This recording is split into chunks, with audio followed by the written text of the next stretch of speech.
Hello students, very good morning. स्वागत है आपका हमारे चैनल ऑफ करियर पॉइंट पे। तो हम लोग ग्रेविटेशनल चैप्टर जो है ग्रेविटेशन, उस चैप्टर का हम लोग ऑब्जेक्टिव टाइप क्वेश्चन कर रहे हैं। ठीक है, तो वही सीरीज को हम आगे बढ़ाते हुए स्टार्ट करते हैं। आज का फर्स्ट क्वेश्चन क्या कहा है कि the value of G is 1/6 on the moon as compared to that of the earth. The above statement is, ठीक ना।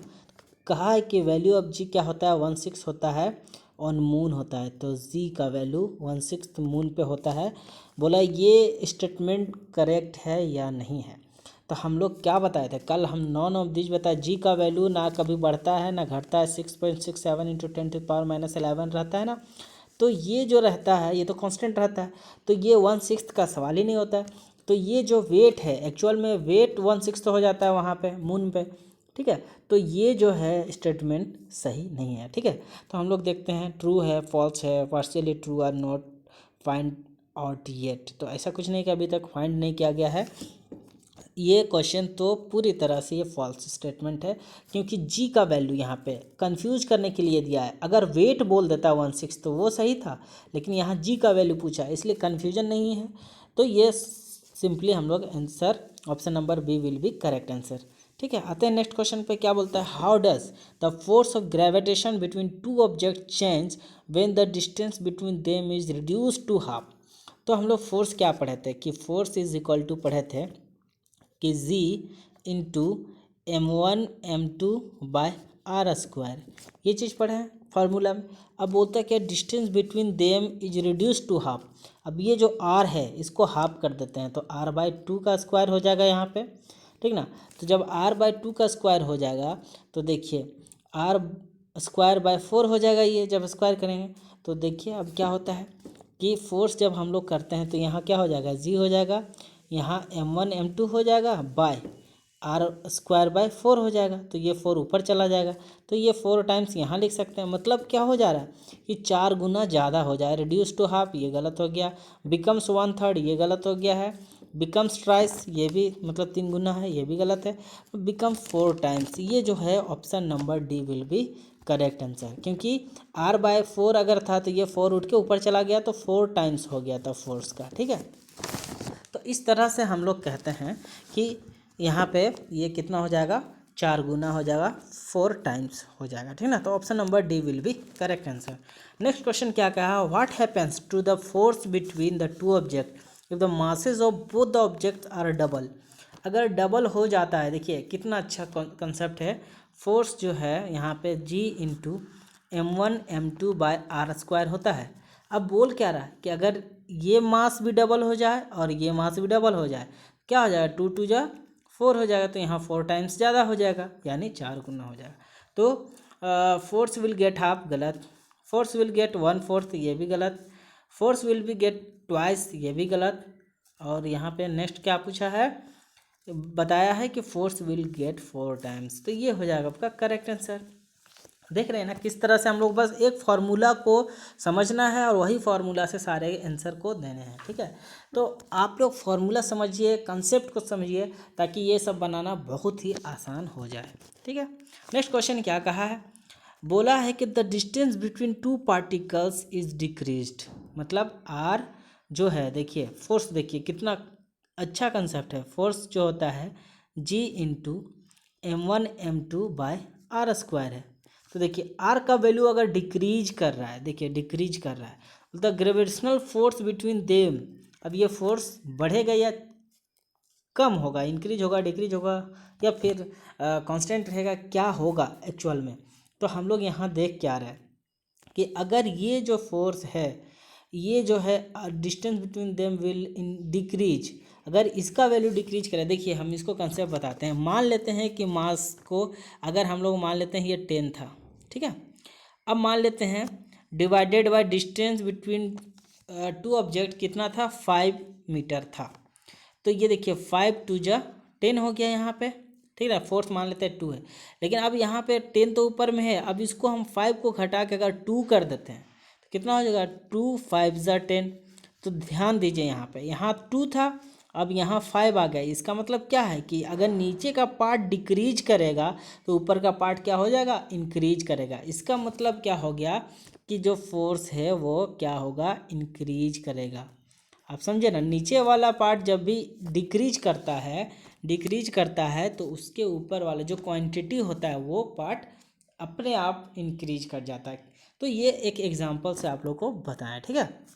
आते हैं नेक्स्ट क्वेश्चन, क्या कहा है, कहा क्या है, मतलब यहाँ पे क्या हो जाएगा, आंसर क्या हो जाएगा, इंक्रीज हो जाएगा। Option number A will be correct answer. आते हैं next question, which one of the following phenomena is due to the gravitational force, मतलब कौन सा फेनोमेनन है जो कि ग्रेविटेशनल फोर्स के चलते होता है। तो देखते हैं क्या, रेनफॉल एंड स्नोफॉल।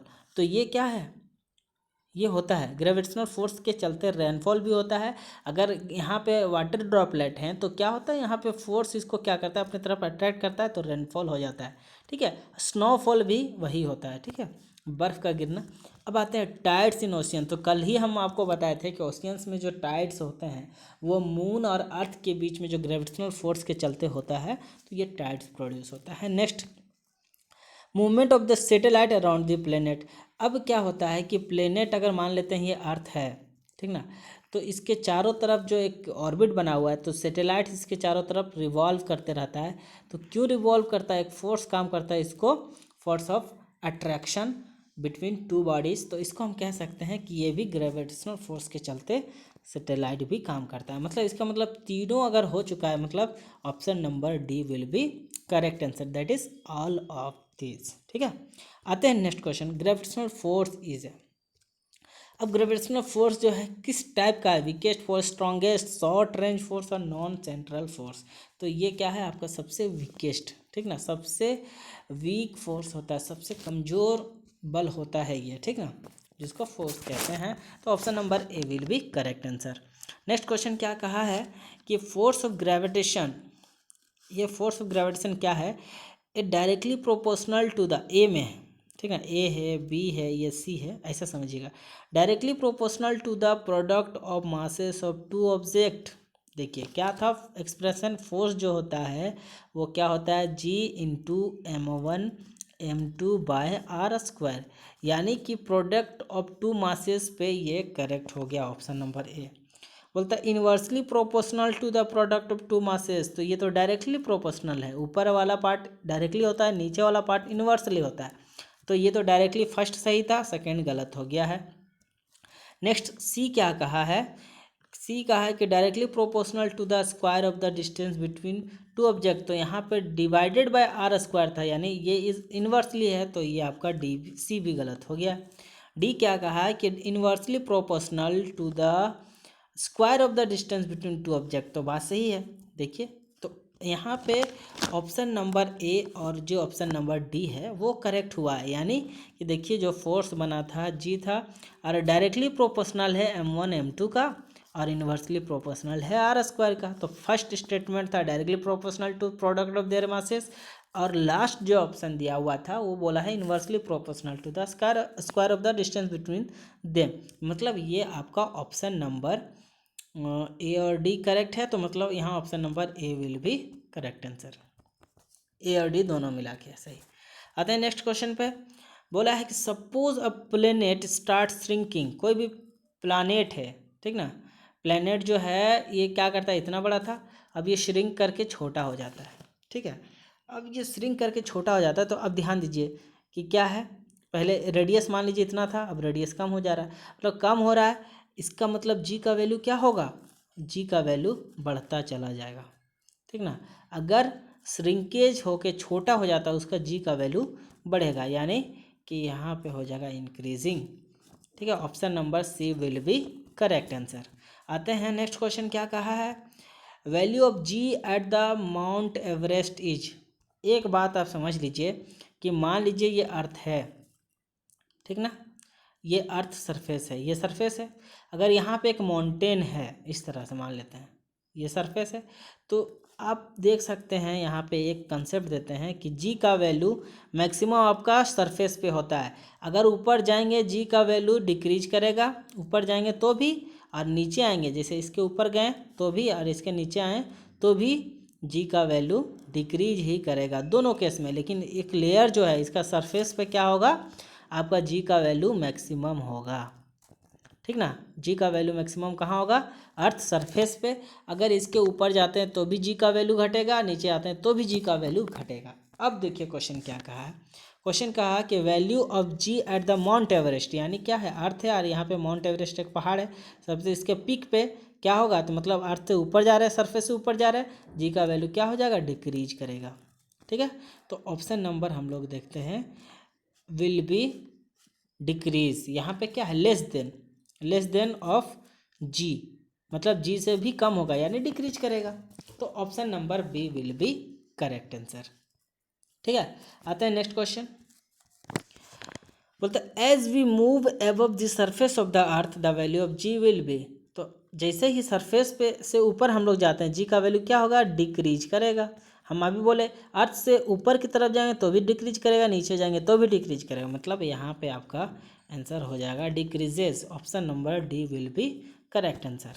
नेक्स्ट क्या कहा है, drop an iron nail and sheet of a paper from the roof of your house. अगर हम लोग घर के रूफ से अगर एक शीट और आयरन नेल दोनों अगर हम लोग गिराते हैं तो which of the two will reach the ground first, इन दोनों में से सबसे पहले कौन सा नीचे गिरेगा। तो देखिए यहाँ पे दो फैक्टर होता है, कंफ्यूज हो जाता है स्टूडेंट लोग कब, जब बोलता है कि फ्रिक्शन लेस हो, अगर फ्रिक्शन लेस अगर जगह हो तब अगर हम एक शीट ऑफ पेपर को अगर ऊपर से गिराते हैं और एक नील को गिराते हैं ऊपर से, ठीक ना, तो दोनों में सबसे पहले कौन गिरेगा ऐसा पूछता है। तो अगर फ्रिक्शन लेस हो तो क्या होगा, मतलब फ्रिक्शन ना हो तो दोनों एक साथ गिरेंगे, ठीक ना। लेकिन यहाँ पे हम लोग का क्वेश्चन कहने का मतलब क्या कहता है कि from the roof of your house, तो क्या आप लोग ऐसा जगह थोड़ी ना रहते हैं जहाँ पे आपको फ्रिक्शन ना हो, क्योंकि एयर तो मौजूद है। तो अगर एयर मौजूद है यानी कि अगर हम जब भी गिराएंगे ऊपर से शीट ऑफ पेपर और नेल को तो दोनों में एयर का फ्रिक्शन जरूर लगेगा, लेकिन देखते हैं कि किस तरह से लगेगा। मान लेते हैं कि ये शीट ऑफ पेपर है और ये आपका नेल है, ठीक ना, तो बताइए कि फ्रिक्शन ऑफ फोर्स किस में ज़्यादा लगेगा। तो इसमें सरफेस ज़्यादा है, ठीक है, सरफेस ज़्यादा है तो ज़्यादा एयर इसको ऊपर की तरफ मतलब ढकेलेगा, ठीक ना। तो इसको क्या करेगा, और इसको क्या है, इसका सरफेस कम है, ठीक ना, तो ये सरफेस कम है, इसके चलते क्या होगा कि इसको फ्रिक्शन फोर्स कम लगेगा और ये जल्दी नीचे चला जाएगा। इसमें फ्रिक्शन ज़्यादा लगेगा तो इसको रोकना चाहेगा ऊपर की तरफ ही, तो ये आपका देर में नीचे गिरेगा और फिर नेल उसके पहले ही नीचे गिर जाएगा, ठीक है। तो इसका मतलब क्या हुआ कि यहाँ पे दो कंसेप्ट था कि अगर आपके पास फ्रिक्शन मौजूद हो, फ्रिक्शन लेस सरफेस या फ्रिक्शन लेस प्लेस हो, तब दोनों एक ही साथ गिरेगा। लेकिन अगर फ्रिक्शन मौजूद हो तो फिर पेपर का जो शीट होता है वो बाद में गिरेगा और नेल आयरन नेल सबसे पहले गिर जाएगा। तो यानी अगर हम लोग के घर का बात कर रहा है यानी कि फ्रिक्शन मौजूद होता है एयर का, यानी कि शीट, यहाँ पे क्वेश्चन क्या है, विच of the two will reach the ground first, तो कौन सा पहले गिरेगा, तो एन आयरन नेल। तो यहाँ option number B will be correct answer.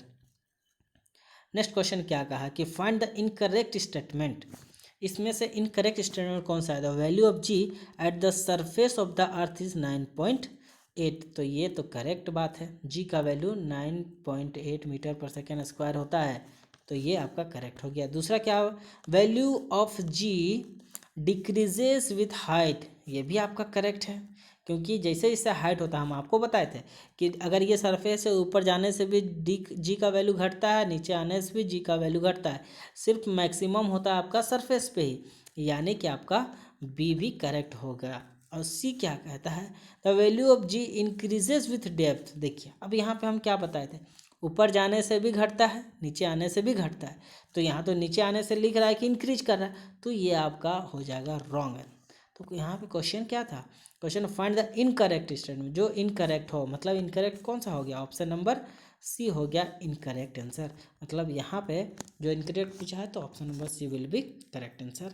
आते हैं अगला क्वेश्चन क्या कहा, which of the following statement is incorrect, वही बात है, स्टेटमेंट में पूछा कि इनकरेक्ट कौन सा है। When a body is drop freely from the height it's initial velocity is zero, बात सही है, अगर हाइट से हम लोग अगर फ्रीली छोड़ते हैं तो इनिशियल वेलोसिटी, शुरुआती जो वेलोसिटी होगा वो जीरो होगा। करेक्ट हुआ। Which when a body is thrown vertically upward the value of acceleration due to gravity is negative. तो हम बताए थे क्या कि अगर ऊपर की तरफ जाता है जी का वैल्यू नेगेटिव हो जाता है, लेकिन वही नीचे की तरफ आता है तो जी का वैल्यू पॉजिटिव हो जाता है। इसका मतलब कि ये सही बोल रहा है कि अपवर्ड फेंकते हैं तो क्या हो जाएगा, ये नेगेटिव हो जाएगा। ऑप्शन नंबर सी क्या कह रहा है कि when a body is thrown vertically downward it's final velocity become zero. तो क्या है कि जब अगर हम लोग ऊपर से नीचे गिराते हैं तो इनिशियल वेलोसिटी क्या होता है, इनिशियल वेलोसिटी जीरो होता है, फाइनल वेलोसिटी यहाँ पे जीरो नहीं होता है। तो ऑप्शन नंबर सी जो है इनिशियल वेलोसिटी जीरो होता है, तो ऑप्शन नंबर यहाँ पे इनकरेक्ट के मामले में option number C will be correct answer. आते हैं नेक्स्ट, क्या कहा है कि when apple is thrown up earth attract the apple but apple doesn't attract the earth the above statement is written statement is, मतलब करेक्ट पूछ रहा है या इनकरेक्ट, क्या पूछ रहा है देख लेते हैं एक बार ऑप्शन में। तो ट्रू फॉल्स पूछ रहा है, पार्शियली ट्रू। तो देखिए अगर कोई एप्पल लगा हुआ है, ठीक ना, कोई पेड़ में, ठीक है, एप्पल टूट के अगर यहाँ पे टूट जाता है और ये नीचे की तरफ आने लगता है तो क्या हो रहा है, तो यहाँ अर्थ इसको क्या कर रहा है, अर्थ क्या कर रहा है, इसको अट्रैक्ट कर रहा है। लेकिन क्या एप्पल भी अर्थ को अट्रैक्ट करता है कभी, ऐसा पॉसिबल है कि अर्थ तो इसको अट्रैक्ट कर लिया लेकिन एप्पल भी अट्रैक्ट करता है इसको, तो करता ज़रूर है। क्यों, क्योंकि हम पढ़े थे टू बॉडीज़, ठीक ना, to bodies attract each other by a force is called gravitational force. तो टू बॉडीज़ में मतलब यूनिवर्सल लॉ ऑफ ग्रेविटेशन दिया गया है न्यूटन के द्वारा। तो टू बॉडीज़ यहाँ तो हो रहा है, हालांकि जो एप्पल का जो ये है मास है वो बहुत है, लगभग नेग्लिजिबल है एज कम्पेयर टू अर्थ। लेकिन नेग्लिजिबल का मतलब ये नहीं है कि है ही नहीं, है मतलब मास है, यानी उसको अट्रैक्ट करेगा। जो एप्पल है अर्थ को भी अट्रैक्ट करेगा लेकिन उतना ज़्यादा मतलब फोर्स, मतलब समझो नेग्लिजिबल फोर्स ही होगा। तो यहाँ पे क्या हो जाएगा, ये जो अबव स्टेटमेंट है वो फॉल्स है। कि फॉल्स क्यों है देख लेते हैं। देखिए यहाँ पे एप्पल डजंट अट्रैक्ट, तो ये इसी के चलते ये फॉल्स हो गया। अगर बोल देता है एप्पल भी अट्रैक्ट कर रहा है अर्थ को तो उसके लिए ट्रू हो जाता। तो option number B will be correct answer. Next क्या कहा है कि what is the direction of G when the body is falling down. अगर जी की तरफ मतलब फॉलिंग डाउन हो रहा है तो जी का डायरेक्शन क्या है, तो जी का डायरेक्शन तो जी का डायरेक्शन तो नीचे ही होता है हमेशा, ऊपर जाने से पॉजिटिव होता है, मतलब नेगेटिव होता है, नीचे आने से पॉजिटिव होता है। तो जी का डायरेक्शन पॉजिटिव किधर हो जाएगा, डाउनवर्ड्स में ही होगा, मतलब उसका डायरेक्शन नीचे के ही तरफ होगा, डाउनवर्ड की तरफ आ रहा है। तो नेक्स्ट क्वेश्चन क्या गया, what is the weight of the body whose mass is 100 kg on the surface of the earth. तो वेट क्या होता है, W इज इक्वल टू, ये फार्मूला नया है आप लोग के लिए, W is equal to mg होता है, पहले बता चुके होंगे। खैर m का वैल्यू यहाँ पे कितना दिया हुआ है, मास दिया हुआ है 100 kg, तो यहाँ पे 100 लिख दिए। g का वैल्यू 9.8 होता है, तो इसके साथ मल्टीप्लाई करेंगे तो इसके लिए हम लोग 10 नीचे लिखें, ये जीरो और ये जीरो कट करेंगे तो कितना हो गया है 10 into 98 that is equal to 980 हो जाएगा। यहाँ 98 में जीरो नहीं होगा, यहाँ 980 हो जाएगा, टोटल मल्टीप्लाई करेंगे तो 980 न्यूटन, यानी option number A will be correct answer. ठीक है, आते हैं नेक्स्ट क्वेश्चन पे, the weight of the body can be expressed in. तो वेट क्या होता है, वेट हमेशा क्या होता है न्यूटन में मेजरमेंट करते हैं या लिखते हैं। तो option number C will be correct answer. Next question, 1 kilowatt weight, ठीक ना, 1 kg वेट क्या होता है, तो यह 9.8 न्यूटन ही होता है। ठीक है, तो option number B will be correct answer. याद करने वाली चीज़ है, बहुत ज़्यादा टफ चीज़ नहीं है ये। तो इस तरह से आज का जो है लगभग 20 क्वेश्चन या 18 या 19 है, तो लगभग इतना क्वेश्चन क्लियर होता है। फिर हम लोग नेक्स्ट डे आएंगे नए ऑब्जेक्टिव क्वेश्चन के साथ। ठीक है, फिर अल्लाह हाफिज़।